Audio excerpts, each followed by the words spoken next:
It's not the time to look for excuses. So let's just give our 100%. Today we are going to learn about the features of clavicle. Next we are going to learn about the features of the shaft. So the shaft is divisible into lateral 1/3 and medial 2/3. This is the lateral 1/3 and this is the medial 2/3. The lateral 1/3 of the shaft is flattened from above downwards. It's flattened from above downwards. It has two borders, the anterior border and the posterior border. The anterior border is concave forward. As you can see here, it's concave forward. The posterior border is convex. It's convex backwards. This part of the bone has two surfaces, superior, the topmost superior, and the lowest inferior. Superior and inferior. The superior surface is subcutaneous. Subcutaneous means it's just under the skin. So superior part is subcutaneous and the inferior surface present an elevation called conoid. Here you can see there is a tubercle called conoid tubercle, and a ridge called trapezoid ridge.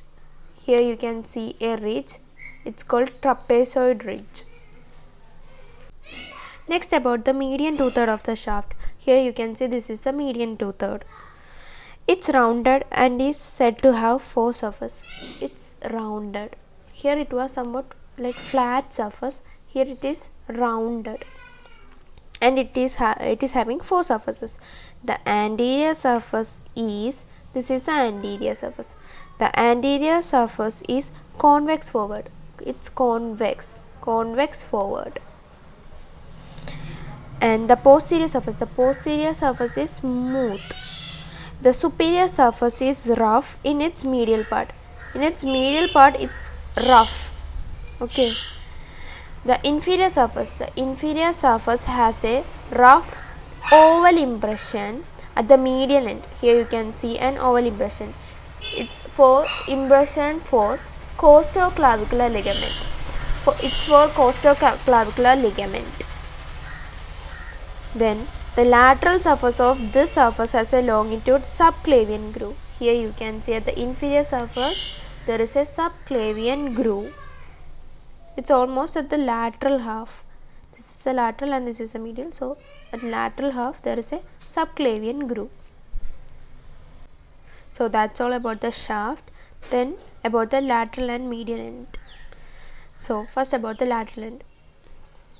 This is the lateral end. Lateral end is also called acromial end.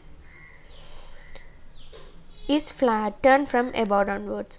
As I have said, this is flattened. It's flattened from above downwards. It bears a facet that articulate with the acromion process of the scapula to form the acromioclavicular joint. It's not in this picture. This is the scapula. So this is the acromion process. So the lateral part, it articulate with the acromion process of the scapular joint.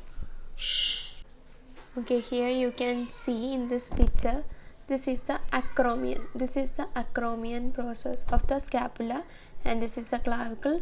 Its lateral end is attached to the acromion process of the scapula to form acromioclavicular joint.